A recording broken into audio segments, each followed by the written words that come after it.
LPU ప్లేస్మెంట్ల రికార్డులు సృష్టిస్తోంది. Final year student 2.5 కోట్ల ప్యాకేజ్ పొందుతున్నారు. 1700 మందికి పైగా LPU స్టూడెంట్స్ 10 లక్షల నుంచి 2.5 కోట్ల ప్యాకేజెస్ పొందారు. విద్యా విప్లవం ప్రారంభమైంది లవ్లీ ప్రొఫెషనల్ యూనివర్సిటీలో. నమస్తే, వెల్కమ్ టు మ్యాగజైన్ స్టోరీ. నేను కవిత.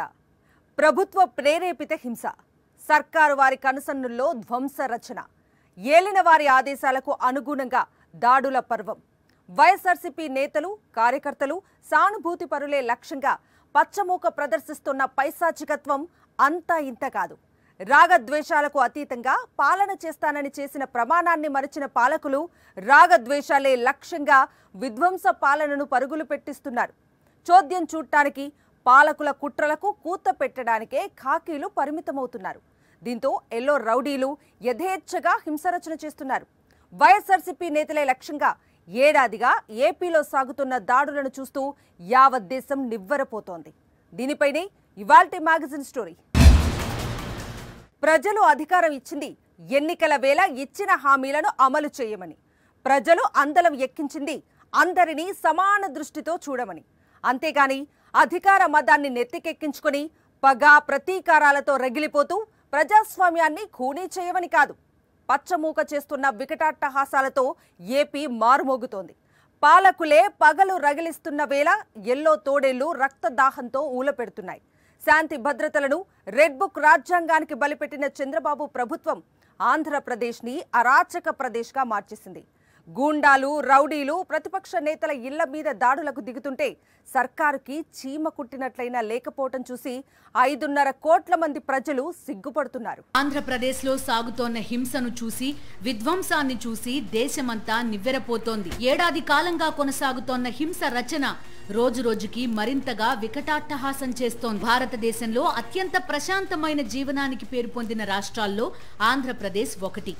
అలాంటి ఏపీని బీహార్, పశ్చిమ బెంగాల్ రాష్ట్రాలను తలపించేలా మార్చేశాయి పచ్చమూకలు. 2024 ఎన్నికల ఫలితాలు వచ్చిన నాటి నుంచి ఏపీలో టీడీపీ శ్రేణులు సాగిస్తున్న హింసకి అంతే లేకుండా పోయింది. చంద్రబాబు అధికారాన్ని చేపట్టిన తర్వాత ఆ హింస రచన మరింతగా పెరిగింది. తమ పాలన ప్రధాన ఉద్దేశం ఏంటో కూటమి ప్రభుత్వం ఎన్నికల ఫలితాల రోజే తేల్చి చెప్పేసింది. ఎమ్మెల్యేలు ప్రమాణ స్వీకారం చేసి 24 గంటలు గడవక ముందే విధ్వంస రాజకీయాలకు, కక్ష రాజకీయాలకు జై కొట్టేసింది. నిజానికి ఎన్నికల ఫలితాలు వెలువడుతున్న వేళే టీడీపీ, జనసేన శ్రేణులు హింసకి తెరతీశాయి. ఆ హింసాకాండ, ఆ ధ్వంస రచన నాటి నుంచి ఏపీ అంతటా కొనసాగుతోంది. వైఎస్ఆర్సీపీ నేతలు, కార్యకర్తలు, సానుభూతి పరుల ప్రాణాలు, ఆస్తులు లక్ష్యంగా పచ్చ గూండాలు పేట్రేగిపోతున్నారు. రాజకీయ చైతన్యానికి, హుందా రాజకీయాలకు మారుపేరైన నెల్లూరులో రెడ్ బుక్ రాజ్యాంగం వెర్రితలలు వేస్తోంది.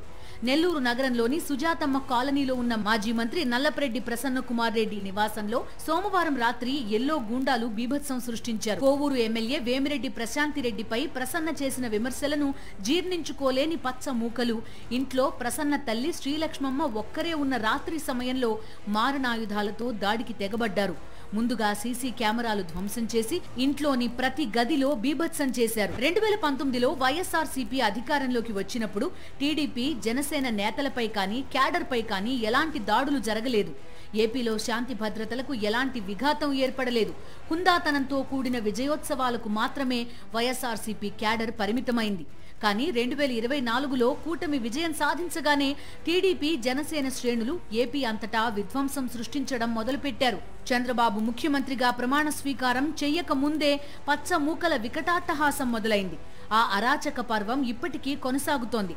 ప్రజలు అధికారాన్ని ఇచ్చింది ఎన్నికల హామీలను అమలు చేయమని, అభివృద్ధిని కొనసాగించమని.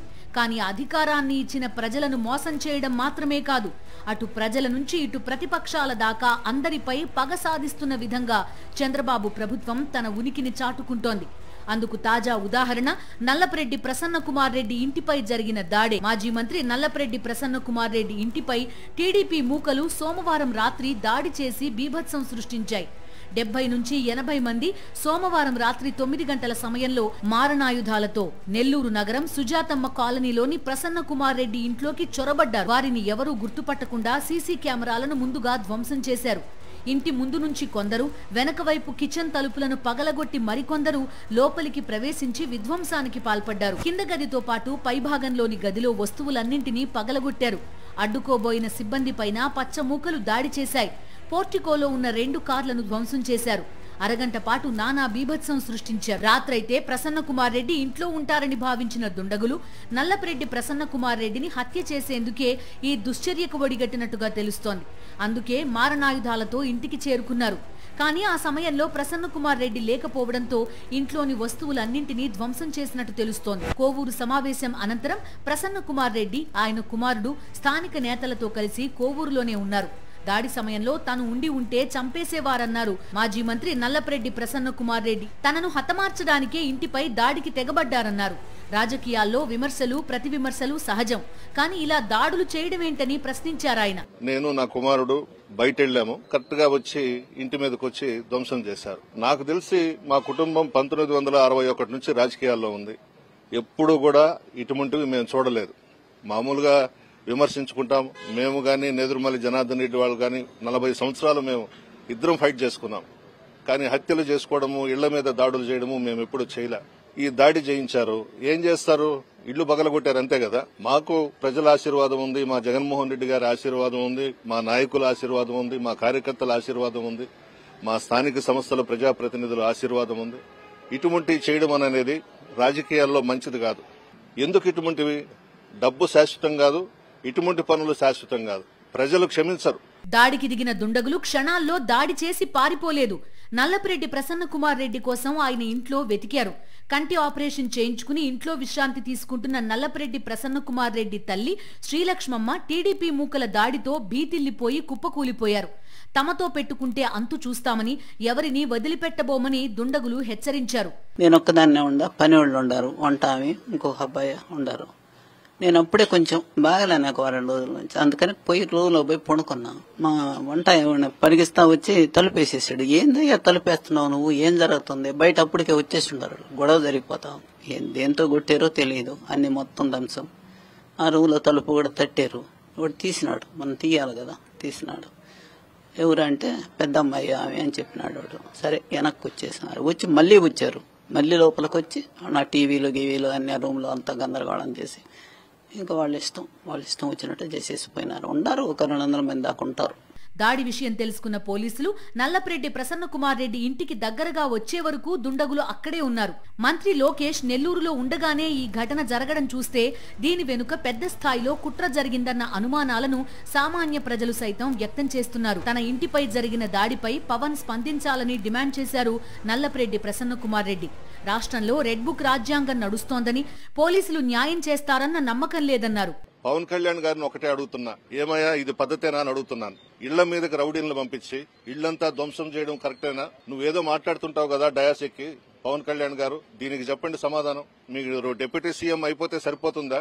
ఇంటికి పరిమితం అయిపోతే సరిపోతుందా? జగన్మోహన్ రెడ్డి గారు అధికారంలో ఉన్నప్పుడు మేము ఏమీ చేయకపోయినా కూడా అబండాలు మా మీద వేసి ఆ పచ్చ పత్రికల్లో, ఎల్లో మీడియాలో రకరకాలుగా మా జగన్మోహన్ రెడ్డి గారి మీద మీరు ఆరోపణలు చేశారు. ఈ రోజు మీరు చేసిందేంది?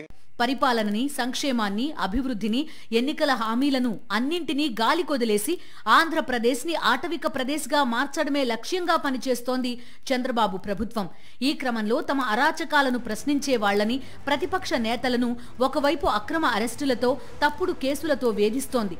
మరోవైపు ప్రతిపక్ష నేతల ఇళ్లపై ఏడాది కాలంగా సాగుతోన్న దాడులు చూస్తుంటే ఇవన్నీ పచ్చమూక పనేనని, చంద్రబాబు అండ్ కో ప్రోత్సాహంతోనే ఎల్లో గూండాలు చెలరేగిపోతున్నారని పరిశీలకులు విశ్లేషిస్తున్నారు. ప్రతిపక్ష నేతలపై వరుసగా జరుగుతోన్న దాడులు ప్రభుత్వ ప్రతిష్టకి భంగం కలిగిస్తాయన్న కోణంలో అయినా వాటికి చెక్ పెట్టే దిశగా ప్రభుత్వం చురుగ్గా వ్యవహరించడం లేదు. ఒక్క మాటలో చెప్పాలంటే రాష్ట్రంలో చంద్రబాబు ప్రభుత్వం అధికారికంగా అరాచకాన్ని సృష్టిస్తోంది, రాక్షస రాజ్యం సాగిస్తోంది. హత్యలు, హత్యాయత్నాలు, అత్యాచారాలు, దాడులు, విధ్వంసాలు, మారణ హోమం. ఏపీలో ఎక్కడ చూసినా పచ్చగూండాలు సృష్టిస్తోన్న హింస రచనే. ఎక్కడ చూసినా పచ్చమూక సృష్టిస్తోన్న రక్తపాతమే. ప్రశాంతతకు మారుపేరైన రాష్ట్రాన్ని రావణ కాష్టంలా మార్చేశారు. రాజకీయ ప్రత్యర్థులను వర్గ శత్రువులుగా చూస్తూ వెంటాడుతున్నారు, వేటాడుతున్నారు.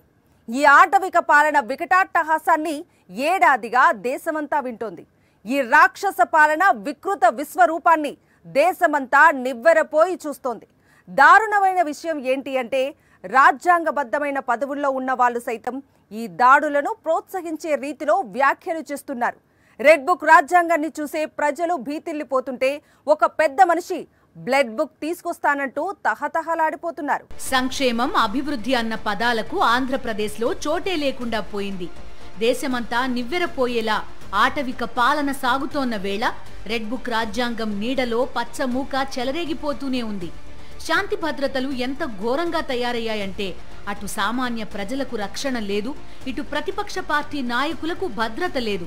చంద్రబాబు ప్రభుత్వం అధికారంలోకి వచ్చిన నాటి నుంచి ఇదే పరిస్థితి. రాబోయే రోజుల్లో ఇంతకన్నా దారుణమైన అరాచకాలు జరగొచ్చని విశ్లేషిస్తున్న పరిశీలకులు అందుకు కొన్ని అంశాలను ఉదాహరణగా చూపిస్తున్నారు. రెండోది, వాడు ఓడిపోయాడు కానీ సావలా. మళ్ళీ అపారమైన ధనబలం ఉంది, కులబలం ఉంది. పక్క గవర్నమెంట్ లో ఉన్నారు 7 మనుషులు తెలంగాణలో. ప్లీజ్ మళ్ళీ మొత్తం ఓడిపోయి కానీ చావలేదు. మంచిదే లేదు. విన్నారుగా, జగన్మోహన్ రెడ్డి ఓడిపోయాడు కానీ చావలేదని ఒకరంటే, అవును ఓడిపోయాడు కానీ చావలేదు, ఎంత మంచి డైలాగ్ అది అంటూ ఇంకొకరు. రాజకీయ ప్రత్యర్థిని నిజాయితీతో ఓడించే సమర్థత లేని వాళ్లే చచ్చిపోవాలని కోరుకుంటారు.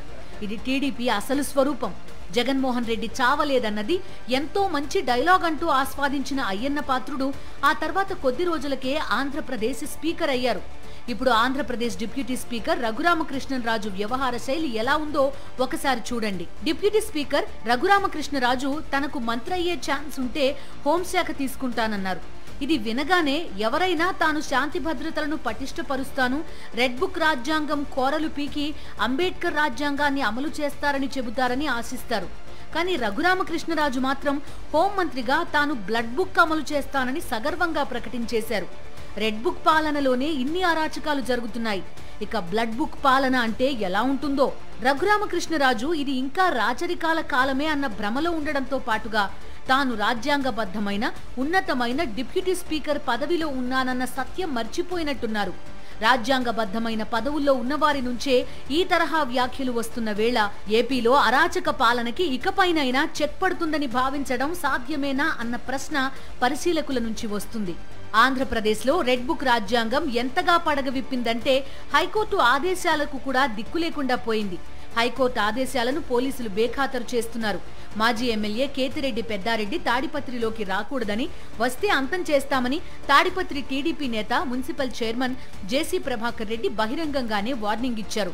అనుకున్నట్టుగానే మాజీ ఎమ్మెల్యే కేతిరెడ్డి పెద్దారెడ్డి ఇంటిపై రాళ్లతో దాడులు చేయించారు. ఈ నేపథ్యంలో హైకోర్టును ఆశ్రయించారు మాజీ ఎమ్మెల్యే కేతిరెడ్డి పెద్దారెడ్డి. కేసు పూర్వాపరాలు పరిశీలించిన హైకోర్టు వైఎస్ఆర్సీపీ నేత మాజీ ఎమ్మెల్యే కేతిరెడ్డి పెద్దారెడ్డి తాడిపత్రి వెళ్లేందుకు అనుమతి ఇస్తూ ఏప్రిల్ 30వ తేదీన ఆదేశాలిచ్చింది. తాడిపత్రి వెళ్లేందుకు తనకు భద్రత కల్పించాలని అనంతపురం ఎస్పీని కోరారు పెద్దారెడ్డి. ముఖ్యమంత్రి పర్యటన ఉందని ఒకసారి, ప్రధాని పర్యటన ఉందని మరోసారి, లా అండ్ ఆర్డర్ ప్రాబ్లం అవుతుందని ఇంకోసారి ఇలా రిప్లై ఇస్తూ పెద్దారెడ్డికి ఏమాత్రం సహకరించలేదు పోలీసులు. దీంతో కేతిరెడ్డి పెద్దారెడ్డే తాడిపత్రి వెళ్లడంతో పోలీసులు అడ్డుకున్నారు. పెద్దారెడ్డి తాడిపత్రి వెళ్లేందుకు ఉన్న అడ్డంకులు తొలగించాలని హైకోర్టు ఆదేశిస్తే ఆ ఆదేశాలను అమలు చేయకుండా పెద్దారెడ్డినే బలవంతంగా అరెస్టు చేసి తాడిపత్రి నుంచి అనంతపురం తరలించారు. అదే సమయంలో జేసీ ప్రభాకర్ రెడ్డి తన రౌడీయిజాన్ని మరోసారి పబ్లిక్ గా ప్రదర్శించారు. కేతిరెడ్డి పెద్దారెడ్డి తాడిపత్రి వచ్చారని తెలుసుకుని ఆయనపై దాడి చేసేందుకు తన అనుచరులను పంపారు.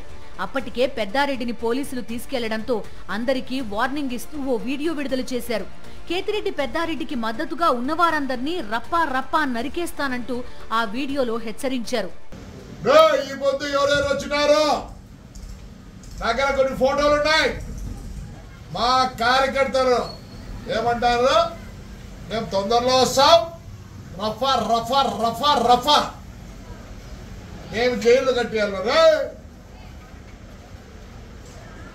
వద్ద నుంచి రఫా రఫా రఫా వాడి కోసం వచ్చిన. ఇటు నల్లపరెడ్డి ప్రసన్న కుమార్ రెడ్డి నివాసంపై జరిగిన దాడి కాని, కేతిరెడ్డి పెద్దారెడ్డిని వేధించడం కాని ఇవన్నీ చంద్రబాబు ప్రభుత్వం అధికారంలోకి వచ్చిన ఏడాది తర్వాత సంగతి. అసలు అధికారంలోకి వచ్చిన నెలల వ్యవధిలోనే ప్రతిపక్ష నేతల మీద పచ్చగూండాలు దాడులకు దిగారు. వినుకొండలో నడి రోడ్డుపై వైఎస్ఆర్సీపీ కార్యకర్త రషీద్ ని పచ్చగూండా హత్య చేస్తే ఆ దారుణం జరిగిన తెల్లారే వైఎస్ఆర్సీపీ లోక్సభ ఫ్లోర్ లీడర్ మిథున్ రెడ్డిపై దాడికి తెగబడ్డాయి పచ్చ మూకలు. మాజీ ఎంపీ రెడ్డప్ప నివాసానికి మిథున్ రెడ్డి రాగా రెడ్డప్ప ఇంటిపై టీడీపీ కార్యకర్తలు రాళ్లదాడికి దిగారు. రెడ్డప్ప ఇంట్లోని కార్లు, ఫర్నిచర్ ధ్వంసం చేశారు టీడీపీ నేతలు. రెడ్డప్ప ఇంటి వద్ద యుద్ధ వాతావరణం సృష్టించారు. ఎంపీ మిథున్ రెడ్డి, మాజీ ఎంపీ రెడ్డప్ప వాహనాలు ధ్వంసం చేశారు. ఈ క్రమంలో ఆత్మరక్షణలో భాగంగా ఎంపీ మిథున్ రెడ్డి గన్మెన్ గాల్లోకి 3 రౌండ్ల కాల్పులు జరిపారు. రెడ్డప్ప ఇంటిని చుట్టుముట్టిన టీడీపీ గూండాలు మీడియా ప్రతినిధులపైన రాళ్లతో దాడి చేశారు. రెడ్డప్ప ఇంటి వద్ద టీడీపీ కార్యకర్తలు కర్రలు, రాళ్లతో వచ్చి యుద్ధ వాతావరణం సృష్టించారు. మిథున్ రెడ్డి వస్తున్నారనే సమాచారంతో పక్కా ప్రణాళిక ప్రకారమే దాడికి పాల్పడ్డారు. హింసను ప్రేరేపిస్తూ టీడీపీ నేతలు రెచ్చగొట్టే కుట్రకు తెరతీశారు. ఎంపీపై దాడి చేసి అరాచకం సృష్టించే ప్రయత్నం చేశారు. గంటల పాటు ఇంత హింస జరుగుతోన్నా నాడు కూడా పోలీసులు కేవలం చోద్యం చూడ్డానికే పరిమితమైపోయారు. ప్రజాస్వామ్య స్ఫూర్తికి పాతరేస్తూ అంబేద్కర్ రాజ్యాంగాన్ని అపహాస్యం చేస్తూ ఆంధ్రప్రదేశ్లో టీడీపీ గూండాలు సాగిస్తున్న అరాచక పర్వానికి అంతం ఎప్పుడో అని 5.5 కోట్ల మంది ప్రజలు ఎదురు చూస్తున్నారు. ఏడాది క్రితం సంక్షేమంలో, అభివృద్ధిలో పరుగులు పెట్టిన రాష్ట్రం. ఏడాది క్రితం అద్భుతమైన సంస్కరణలతో దేశం మొత్తం అబ్బురపడేలా చేసిన రాష్ట్రం. ఇప్పుడు బీహార్, పశ్చిమ బెంగాల్లను మరిపిస్తూ హింస రచనకి కేంద్ర బిందువుగా మారిపోయింది. ప్రజలను నిత్యం మభ్యపెడుతోన్న పాలకులు, రెడ్ బుక్ రాజ్యాంగం అమలు చేస్తూ నిత్యం కోర్టుల చేత చివాట్లు తింటూ మొట్టికాయలు వేయించుకుంటున్న ఖాకీలు. ఇదెక్కడి అన్యాయం అని ప్రశ్నించిన పాపానికి తప్పుడు కేసులతో, అక్రమ అరెస్టులతో అల్లాడుతోన్న సామాన్య ప్రజలు, సోషల్ మీడియా యాక్టివిస్టులు. వైఎస్ఆర్సీపీ తరఫున నిలబడిన పాపానికి పచ్చ రాక్షసుల నెత్తుటి దాహానికి బలైపోతున్న కార్యకర్తలు. ఇది ప్రస్తుతం ఆంధ్రప్రదేశ్లో పరిస్థితి. 5.5 కోట్ల మంది ప్రజల కలలను, ఆశలను వెక్కిరిస్తూ రెడ్ బుక్ రాజ్యాంగం అమలులో రాక్షసానందం పొందుతోంది చంద్రబాబు ప్రభుత్వం. పరిపాలన చేయడం సంగతి ఎలా ఉన్నా గెలిచిన ఎవరైనా సరే మొదట కొద్ది రోజులైనా బాగా పాలించాలని ప్రయత్నించడం ప్రతి చోట కనిపిస్తూనే ఉంటుంది. కానీ చంద్రబాబు అండ్ కోకి మాత్రం అసలు తమ లక్ష్యమేంటన్న దానిపై చాలా స్పష్టత ఉంది. అందుకే చంద్రబాబు ముఖ్యమంత్రిగా ప్రమాణ స్వీకారం చేయడానికన్నా ముందే ఏపీలోని ప్రధాన నగరాల్లో రెడ్ బుక్ హోర్డింగ్స్ వెలిశాయి. అప్పటికే టీడీపీ, జనసేన శ్రేణులు ఏపీలో హింసరచన మొదలుపెట్టాయి. చంద్రబాబు ప్రమాణ స్వీకారానికి ప్రధాని మోదీ, హోంమంత్రి అమిత్ షాలకు కూడా రెడ్ బుక్ హోర్డింగ్స్ స్వాగతం పలికాయి. నాడే సోషల్ మీడియా ఈ అరాచకాలను చూసి ఆశ్చర్యపోయింది. ఇక అధికారం చేపట్టిన నాటి నుంచి ఒకవైపు విధ్వంసం, మరోవైపు హత్యలు, ఇంకోవైపు దాడులు, ఆస్తుల విధ్వంసంతో మొదలైన అరాచకం ఇప్పుడు మరింతగా నెత్తురు మరిగింది. ప్రజల మీద, ప్రతిపక్ష పార్టీ మీద పగ తీర్చుకోవడానికి అధికారంలోకి వచ్చారా అన్నట్టుగా వైఎస్ఆర్సీపీ నేతలను పచ్చమూక టార్గెట్ చేయడం మొదలుపెట్టింది. గన్నవరం మాజీ ఎమ్మెల్యే వల్లభనేని వంశీ ఇంటి మీద రాళ్ల దాడితో ఆ కక్ష తీరలేదు. అక్రమ కేసులు పెట్టి వల్లభనేని వంశీని 3 నెలలకు పైగానే జైల్లో నిర్బంధించారు. ఇక విడదల రజని నుంచి పేర్ని నాని దాకా అందరిపై ఎల్లో గూండాలు దాడులకు తెగబడ్డారు. ఇప్పుడు ఏకంగా మాజీ మంత్రి నల్లపరెడ్డి ప్రసన్నకుమార్ రెడ్డి ఇంట్లోకి చొరబడి విధ్వంసం సృష్టించేదాకా పచ్చమూక పైశాచికత్వం పెరిగిపోయింది. చంద్రబాబు ఆటవిక పాలన కారణంగా ఆంధ్రప్రదేశ్ బ్రాండ్ ఇమేజ్ పూర్తిగా దెబ్బతింది. వీళ్ల ఆటవిక పాలన కారణంగానే హింసాత్మక రాష్ట్రంగా ఏపీ తన ఉనికిని చాటుకుంటోంది. వీళ్ల ఆటవిక పాలన కారణంగానే అంబేద్కర్ రాజ్యాంగాన్ని అవమానిస్తున్న రాష్ట్రంగా ఏపీ ముద్ర వేసుకుంది. వీళ్ల ఆటవిక పాలన కారణంగానే భావ ప్రకటన స్వేచ్ఛ లాంటి ప్రాథమిక హక్కులకు కూడా గౌరవం లభించని రాష్ట్రంగా ఏపీ పేరు పొందింది. వీళ్ల ఆటవిక పాలన కారణంగానే శాంతి భద్రతలన్నీ పూర్తిగా అదుపు తప్పిన రాష్ట్రంగా ఏపీ పదే పదే దేశ ప్రజల చర్చల్లో నానుతోంది. ఏడాదిలోనే ఆంధ్రప్రదేశ్ ని ఇంతగా భ్రష్టు పట్టించిన కూటమి సర్కార్ వచ్చే 4 ఏళ్లలో రాష్ట్రాన్ని ఏం చేస్తుందో అన్న ఆలోచన చేయడానికే 5.5 కోట్ల మంది ప్రజలు వణికిపోతున్నారు. ఇది వాల్టి మ్యాగజైన్ స్టోరీ. మరో ఇంట్రెస్టింగ్ టాపిక్ తో మళ్ళీ కలుద్దాం. అంతవరకు స్టే ట్యూన్ టు సాక్షి.